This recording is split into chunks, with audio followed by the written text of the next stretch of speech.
Game Week 5 is here and it's time to lock in our FPL teams. Welcome to FPL Mate, my name is Dan, and after an interesting Game Week 4, it's time to regroup for Game Week 5.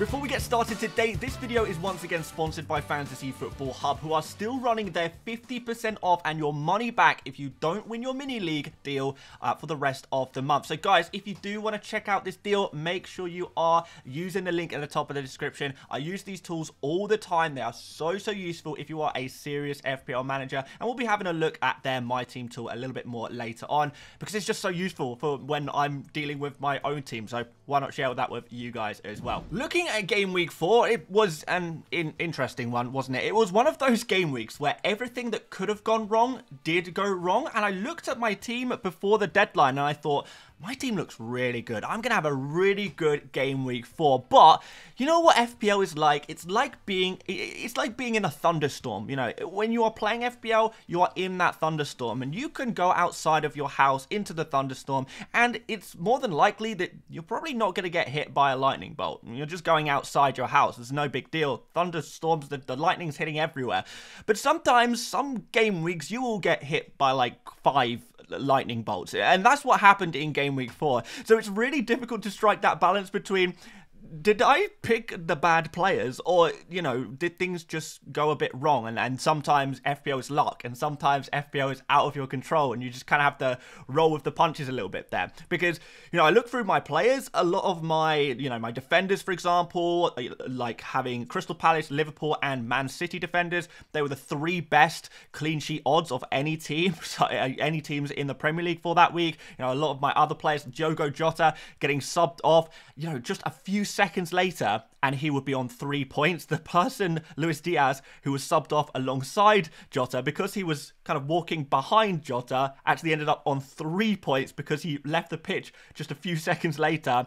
Eze not taking the penalty, which was quite crazy. Isak substituted at half-time because he had blurry vision. Muniz getting benched for the first time this season. And yeah, Smith Rowe is on my bench with 7 points, which is a little upsetting as well. But just one of those things, but except it was all of those things all at once. I think I'm probably not the only person who suffered in Game Week 4. It was a wild ride, but we got to keep level heads as we go into Game Week 5 because it's not going to be like this every single game week, right? Oh, and by the way, guys, if you wouldn't mind leaving a like on this video, it would really help me out. It really does help out the channel, and please do subscribe if you haven't done already. We'll be going through my team every week throughout this season, and hopefully doing a little bit better this time, not like last week. New game week, new start, and I do have 2 free transfers to try and resolve any issues that I have. Let me show you first of all what I do have, and then we can talk about some strategy moving forward. So in goal, we do still have Henderson, the 4.5 million goalkeeper, who has been disappointing a lot this season, conceding goals. Crystal Palace have just been way worse defensively than we were expecting them to be. And going into the new game week, I'm not sure we're expecting much better either against Manchester United. So I think Crystal Palace will be fortunate to keep a clean sheet in this game, but I'm hoping for at least a couple of save points that might be able to bail me out with this pick. Going into my defense, Trent Alexander-Arnold is a player who I think it was absolutely done dirty with a 6-pointer without a 6-pointer last game week, because Nottingham Forest, they were, you know, actually one of the weakest attacks of Game Week 4. They created very little. They scored that one wonder goal and ended up double punishing me for my Liverpool defenders. Really frustrating. And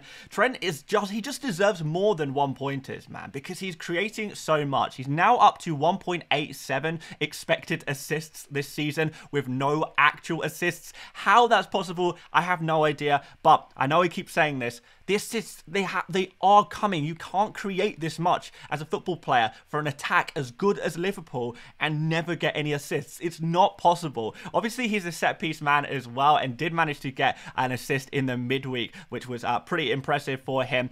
So yeah, I think that's good news moving forward for Trent. I know Game Week 4 wasn't great, but let's see what he does at Bournemouth. There's, again, really nice opportunities here. And Liverpool have the best clean sheet odds of any team in the Premier League in Game Week 5. 40% chance of a clean sheet against Bournemouth, according to the bookies, which is very nice because I also have Robertson. Again, playing the odds. I know we played the odds last game week and it didn't work out, but you know, this is the thing about odds. Over a longer period of time, you would hope it starts to balance out a little bit more and we can capitalize on this. Actually, an interesting point about Robertson is that he was rested in the midweek, so he's going to be very, very fresh and ready to go. His creative numbers and shooting numbers, not quite as good as Trent, but there's still a little bit there, and you're always going to have a small chance of an attacking return from him. Next up, Gvardiol, the player I honestly consider to be the most unlucky player in FPL so far this season. Maybe Bruno Fernandes might have something to say about that, but at least Bruno got something in Game Week 4. But Gvardiol, benched for the first half, brought on for the second half. He's been playing brilliantly, and Man City haven't been really conceding very many chances. Gvardiol seems to be getting more and more attacking each game week as well. The difficulty is the next fixture is against Arsenal, and I'm not hugely optimistic about this. Maybe that's my Arsenal bias showing, because when I looked at, the odds of clean sheets for this game week, apparently, Man City have a 34% chance of a clean sheet, which is the second best of the game week, joint with Aston Villa and Brighton. So the best chances of a clean sheet this week are Liverpool, Aston Villa, Brighton and Man City. You probably didn't see that one coming, did you? But there we go. Let's move on into midfield. And if Man City are keeping a clean sheet, well, that's not going to be very good news for Saka, who is my only Arsenal player as things currently stand. It's a difficult fixture, but if anyone is going to score in this game, you would imagine that Saka is going to have a big part to play in that. Penalty taker, on set pieces, those corners, since Ødegaard is not playing at the moment, which is useful. Sometimes they play those little short corners moves, but direct corners for Saka, producing an assist last game week. One of the few saving graces of that game week, really, alongside Haaland, who is just inevitable at the moment, isn't he? But look, we'll see what happens here. I just think, if there is goals in this game, if this is a 1-1, it's probably going to be Saka and Haaland on either side of the score sheet. So I'm kind of okay with having a few players from this game, but I'm very glad I'm not over-invested in this game because I think it will be reasonably low scoring. But let's see exactly what happens there. My next pick is Diogo Jota, who has been in my team for a while. Really unlucky last week with the 1-pointer, just a few seconds away from a 3-pointer. And every point really counted last week as well. But this is an interesting one because he started midweek but did get a reasonably early substitution. Now, a lot of people saying that maybe Gakpo is going to start this game. We have seen a lot now, we kind of understand a lot now, that Gakpo is seen as the competition on the left-hand side for Luis Diaz. However, in the central positions, Diogo Jota is the favoured choice. Darwin, not quite up to speed yet, not quite looking up to scratch to take on the responsibility of being that central striker. So although I do think that Jota, having started 2 games in the last week, is at rotation risk this weekend. On the other hand, Jota was subbed early in both of those games, and also the fact that his natural replacement is Darwin and not Gakpo, who is seen as a left winger by slots, does kind of make me think Jota is probably going to play. Probably. Not definitely, but I would say 70% likely to play, which I need to decide, is that enough for me? Is that enough? Do I just make a switch? But if he does play, then this is going to be good. Jota's still putting up really, really nice numbers so far this season, up to 1.91 XG so far this season now, which is very, very good. Looked pretty close to scoring in that Nottingham Forest game once again. He is getting close to returns. Underperforming a little bit, I suppose, but when you're taking a lot of shots, when they're all in the box, when you're playing as a central striker for one of the best attacks in world football, which I believe Liverpool are, you are going to get something out of it, and it's just about minutes now for Diogo Jota, because if he's getting minutes, I do fully trust him to return eventually, kind of like I really trust Trent. You know, there's some players you just trust when they are on the pitch. The question is, I just need to decide, do I believe Jota's going to start? If I think there's a high chance he doesn't start, then maybe I need to transfer him out. And I think what we'll do is we'll keep an eye on early team news for that particular one. Eberechi Eze is my next pick. Not really too worried about him. Again, taking loads of shots. I think Manchester United are a team that do concede a lot of shots as well and let players take shots at them. I think Eze is definitely going to have plenty of shots in this game against United and could potentially get something out of it. Obviously didn't take the penalty last game week, but we have got the confirmation that Eze and Mateta will be sharing penalty responsibilities moving forward. So if Crystal Palace were to get another penalty, there's a very good chance that Eze does take the next one. So it's not all doom and gloom in the Eze camp, and he's only 6.9 million, so it's not like we should expect too much from him.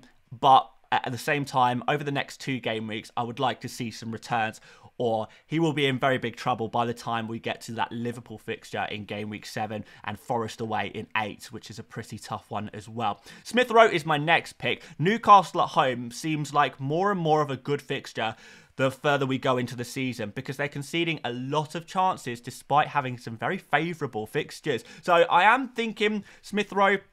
Last week I was a little bit concerned about him playing a bit too deep. Then game week 4 comes along and he is playing a bit more advanced, far more involved again. I think I just trust him at this point for this Newcastle at home game. More than happy to play him. I'm sure a lot of you guys would be too. And Morgan Rogers is my final midfielder. Wolves at home. Rogers continues to put up, reasonably good numbers for a 5 million midfielder. Will he actually ever get a return in FPL? I guess we're giving him another chance. Wolves at home, obviously, a very nice fixture though for him, who seem to be conceding a few goals per game at the moment, don't they? And we know that Aston Villa's attack is very, very useful indeed. So long live Rogers, the 5.1 million legend. Can he finally reward us with some FPL returns? I guess that remains to be seen. Up front, Erling Haaland, inevitable, absolutely inevitable guy at the moment. He is in the form of his life. Even if you think Arsenal are an amazing defence, and I kind of do think that, Haaland is still on current form, going to score against absolutely anyone other than maybe Inter Milan, but that's a conversation for another time. Haaland is someone I am feeling confident in, even in this Arsenal game. And as an Arsenal fan, obviously I want Arsenal to do well, but trying to think objectively from an FPL point of view, I definitely do recognise that Arsenal have conceded a lot of dangerous chances so far this season, far more than the amount of clean sheets that they've got suggests. And I do worry that Haaland in Arsenal against a more dangerous opposition like Man City, maybe they will be punished more than they have been punished already for conceding chances. And Haaland is definitely a player I would be very, very concerned about if I was an Arsenal defender right now, that's for sure. And I've got Isak in my team as well, who unfortunately had some eye issues last game week, but it's now been reported that he's also got a toe injury. So he could, well, he's like, I think the eye situation is resolved. It's now a toe situation. We're not sure if he's going to be able to just play through it or not.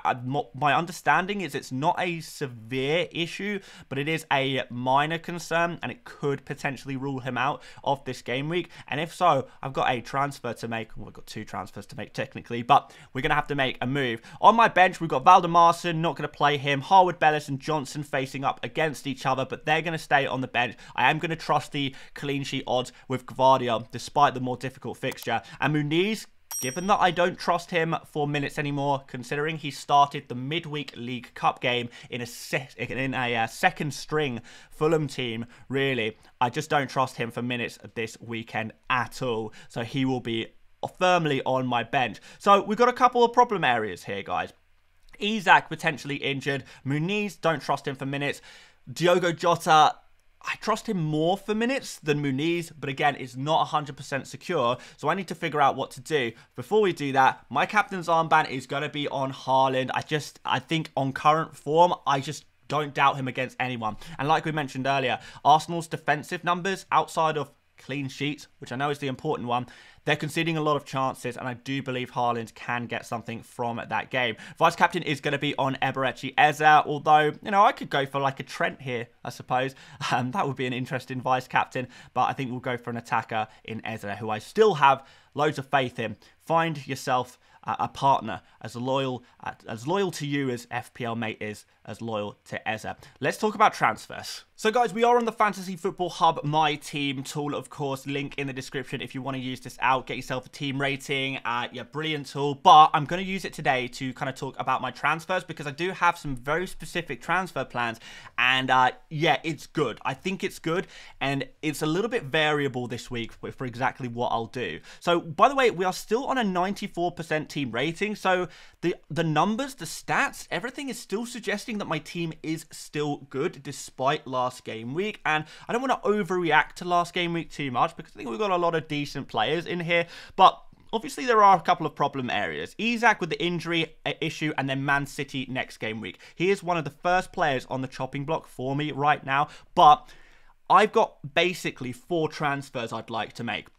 And I can make 2 of them this week if I want to, and take a hit to make another 2 next week. But by next week, as far as the plan is concerned, I'm going to make 4 transfers, which will be like a mini wildcard. I will get essentially to my preferred wildcard team without having to use my wildcard. All it will take is a -4. And the way I will do that is, let's just go to game week 6 here. The way I will do that is I will sacrifice 4 players, Isak, Muniz, Henderson, and also Jota, who I'm a little bit concerned about as well. And by this point, game week 6, I want to have triple Arsenal in my team. So they play Leicester at home and then Southampton at home. How am I going to get triple Arsenal? Well, we'll go for Havertz, who I trust as a forward, and we'll go for Raya, who is cheaper than the defenders and is getting a lot of save points at the moment, to be fair. So that will leave me a little bit of money to spend on a midfielder and a forward.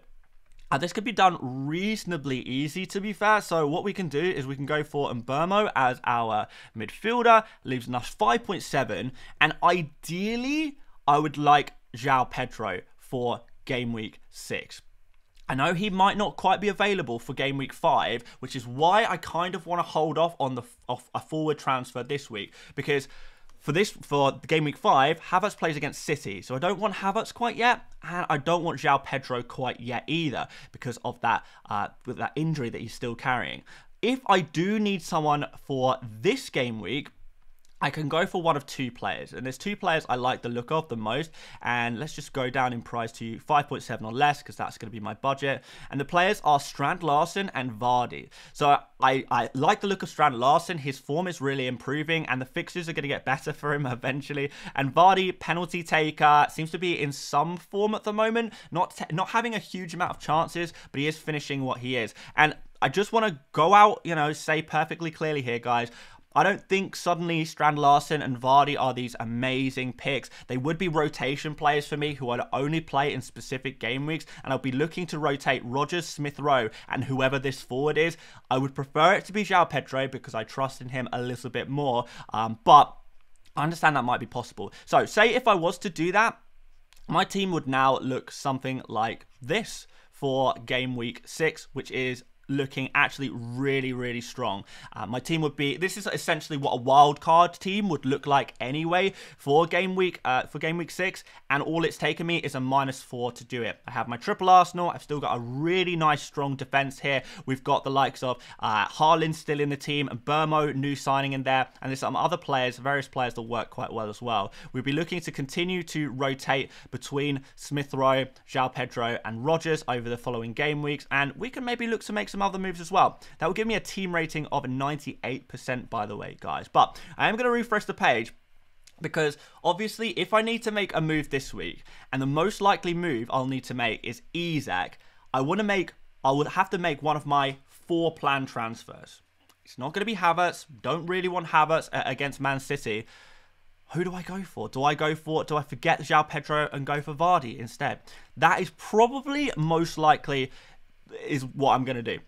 If Isak looks like he's unlikely to play, I'll go for Vardy. If not, I don't think I'll make a transfer, and I'll just make all 4 next week. If it looks like Jota isn't going to play as well, then he can go out for Mbeumo this game week instead. And we can kind of make moves like that. If a player looks unlikely to play, then I can make the moves, one of the 4 moves I'm planning on making next week. Of course, by the way, I can do Isak. I know I previously did Isak to Havertz, but I can also simply do Isak to Vardy, and then I can upgrade Muniz to Havertz next game week instead. So it all works. I just need to decide which of those 4 transfers I'm going to make. Ideally, I wouldn't make a forward move this week. I would like to wait until next week before making the forward move, but if I have to do it, that might involve using Vardy instead of João Pedro. So that is kind of my transfer plans going ahead to Game Week 5 and Game Week 6, really. It's some interesting moves, but I think this works really, really well for my team. But there you go, guys. Do check out Fantasy Football Hub. Link in the description. Remember, guys, you can get 50% off your subscription right now. And if you don't win your mini league as a Fantasy Football Hub subscriber, they will give you your money back. That is how much they trust that their tools will help you succeed in FPL.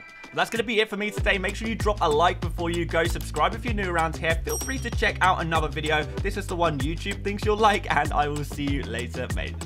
Bye-bye.